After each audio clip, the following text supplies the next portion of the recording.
Hello friends, this is Arshit Singh. Welcome to N S T E T applicant. तो आज हम यूपीएसजी PGI के बारे में बात करने वाले हैं कि यूपीएसजी पीजीआई का एग्ज़ाम जो अभी हाल ही में ओवर हुआ है उसका रिजल्ट इतना डिले क्यों। अगर स्कोर कार्ड 22 को एग्ज़ाम होने के बाद 23 को ही अवेलेबल हुआ तो रिजल्ट अभी 10 दिन हो गए अभी तक क्यों नहीं, उसके बारे में कुछ इन्फॉर्मेशन देनी है। और यूपीएसजी पीजीआई रिजल्ट आने के बाद वेरिफिकेशन के लिए कितना समय मिलेगा उसके भी बारे में बात करेंगे। एस जी पी जी आई जो 1974 प्लस वैकेंसी है अभी जो 22 मार्च को परीक्षा कंडक्ट हुई थी उसके बारे में कुछ तो इन्फॉर्मेशन देनी ही है।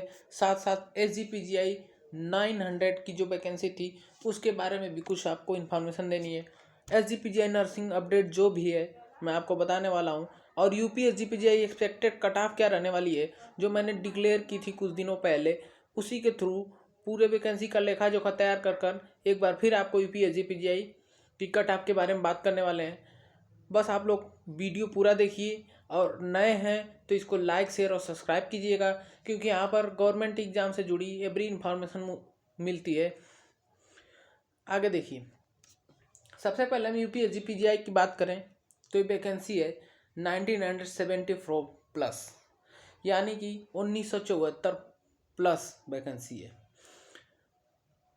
तो ये 22 मार्च को परीक्षा कंडक्ट हुई थी जो 3 शिफ्टों में आयोजित की गई थी। 23 मार्च एक दिन बाद ही 24 घंटे के अंदर छात्रों को अपना स्कोर कार्ड मिल गया था ईमेल के थ्रू।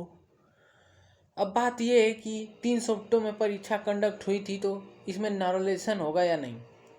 तो मेरे भाई और बहन, सबसे पहले नॉर्मलाइजेशन का फासला क्लियर कर देना चाहता हूँ कि अगर परीक्षा एक पाली से ज़्यादा पालियों में होती है तो वहाँ पर नॉर्मलाइजेशन हो सकता है, क्योंकि पेपर अगर एक शिफ्ट से ज़्यादा 2 शिफ्ट में हो तो 2 डिफरेंट पेपर हो जाते हैं। इसलिए अगर फर्स्ट पेपर इजी बन गया, सेकंड मॉडरेट या हाई बन गया तो उसको मैनेज करने के लिए नॉर्मलाइजेशन होना ज़रूरी है।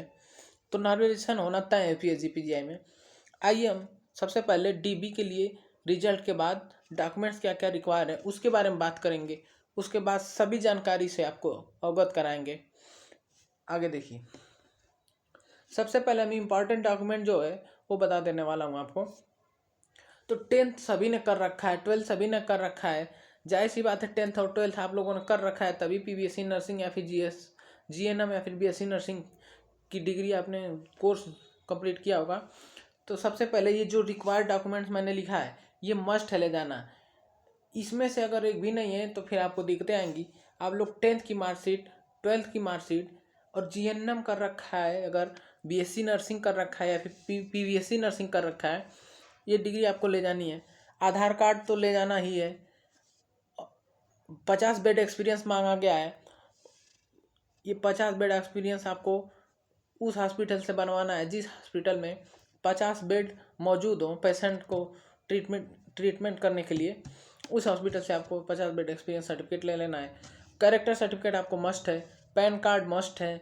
फिटनेस सर्टिफिकेट बहुत मस्ट है, क्योंकि सबसे ज़्यादा मस्ट जो है, सब डॉक्यूमेंट मस्ट है लेकिन सबसे महत्वपूर्ण डॉक्यूमेंट माना जाता है फिटनेस सर्टिफिकेट, क्योंकि हाल ही में पेंडेमिक चल रहा था इसलिए बहुत ही इम्पॉर्टेंट हो जाता है।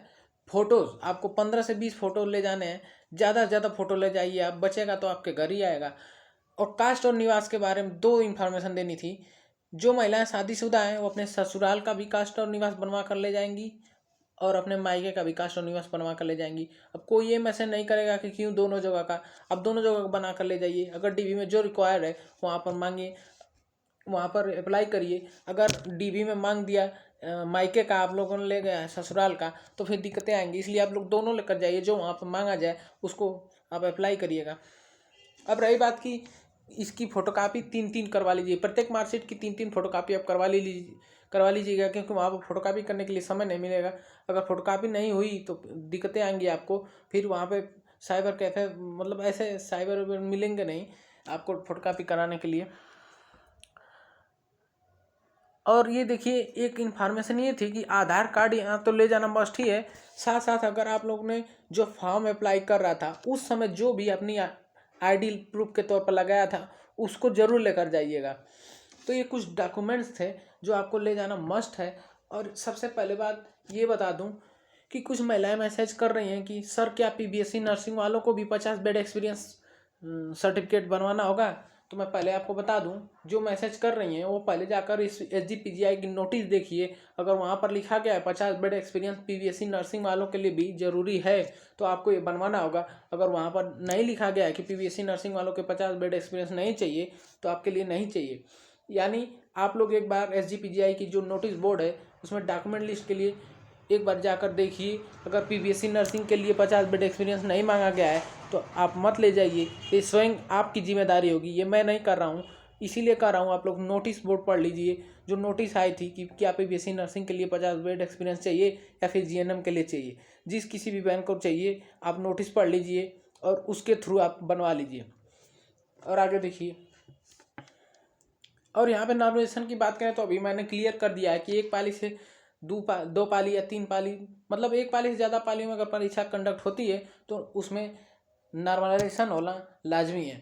इसलिए नॉर्मलाइजेशन होना तय है इस एग्ज़ाम में। आगे देखिए, एक्सपेक्टेड कट ऑफ मैंने रखी थी। मेरा पिछला वीडियो आप लोगों ने अगर देखा ही होगा तो मैंने जो पूरे वैकेंसी का लेखा जोखा तैयार करके एक्सपेक्टेड कट ऑफ बताई है, ये बहुत सही साबित हो सकती है। क्योंकि UR की कट ऑफ मैंने 70 से 75 क्यों रखी है, क्योंकि मैंने पूरे वैकेंसी का डिटेल निकाला तो देखा कि 70 से 75 के बीच में एवरेज स्टूडेंट स्कोर कर पा रहे हैं। OBC की बात करें तो 68 से 73 के बीच में मिल रहे थे बच्चे। SC और ST दोनों ही लोग मतलब 55 से 60 के बीच स्कोर कर पा रहे थे। EWS की मैंने 2 कट ऑफ क्यों निर्धारित की है, देखिए 60 to 65, यानी 60 से 65 के बीच एक कट ऑफ मैंने निर्धारित की है। और एक की है तो क्यों की है 50 से 55, ये 2 सवाल खड़े हो रहे हैं। तो सबसे पहले ये बता दूं कि EWS में अगर नंबर ऑफ कैंडिडेट्स की संख्या ज़्यादा होती है तब जाकर 60 से 65 के बीच में EWS की कट ऑफ जाने वाली है। अगर नंबर ऑफ कैंडिडेट की संख्या घटती है तो 50 से 55 इनफ होना चाहिए, यही कट ऑफ रहनी चाहिए EWS की। क्योंकि आप लोग अपने ब्लॉक या डिस्ट्रिक्ट लेवल पर देख लीजिए लेखा जोखा निकाल कर, तो पूरे ब्लॉक स्तर पर बहुत ना के बराबर महिलाएं जो है EWS की में मतलब कि जनरल में पढ़ाई करके बैठी हैं नर्सिंग की। अब मैं मतलब 2-3 गांव का लेखा जोखा तैयार किया तो देखा कि सिर्फ 5-7 लोग मिली। तो उसी के आधार पर मैंने एक्सपेक्टेड कट ऑफ रखा है डिस्ट्रिक्ट लेवल पर निकाल कर कि 60 से 65, अगर नंबर ऑफ कैंडिडेट ज़्यादा हुए तो 60 से 65 EWS कट ऑफ जा सकती है। अगर वहीं गिरावट आती है संख्या में EWS कैंडिडेट की तो 50 से 55 इनफ होना चाहिए। आगे देखिए, रिजल्ट डिले क्यों। हाँ, ये सही बात है। अगर 22 मार्च को परीक्षा आयोजित की गई थी, 23 को आपने स्कोर कार्ड दे दिया और 24 को आपने मतलब लॉगिन कर स्कोर कार्ड अपना चेक कर सकते हैं छात्र, तो फिर रिजल्ट 10 दिन इतना डिले क्यों। तो मेरे भाई, स्कोर कार्ड तो जल्दी से आ जाता है और कंप्यूटराइज होता है, लेकिन यहाँ पर रिजल्ट मेंटेन करना है, किन छात्रों को बाहर करना है, किन छात्रों को DB के लिए सेलेक्ट करना है, इसलिए यहाँ पर थोड़ी प्रोसेस लंबा होगा, इसलिए 15 से 20 दिनों का समय लगेगा। मैंने आपको बताया था एक्सपेक्टेड डेट की 10 से 15 अप्रैल के बीच आपको रिजल्ट देखने को मिल सकता है। तो 2 दिन ऊपर या 2 दिन नीचे हो सकता है, लेकिन अब ज़्यादा से ज़्यादा 10 दिनों के अंदर आपका रिजल्ट आ जाना चाहिए। ये कुछ इन्फॉर्मेशन रही, आप लोग ऐसे अपनी DB की प्रिपरेशन करते रहिए। और ये एक एग्ज़ाम हुआ था कि SGPGI 900 जो वैकेंसी थी, इसका DB इसी महीने होना है। यानी इसका DB होने के तुरंत बाद UP SGPGI 1974 प्लस की तैयारी कराएंगे सब DB के लिए। तो ये कुछ इन्फॉर्मेशन थी। आप लोग सबसे पहले डॉक्यूमेंट्स प्रिपेयर कर लीजिए, जो इलीगल डॉक्यूमेंट्स है उसको सही कर लीजिए, नहीं तो बाद में दिक्कतें आएंगी।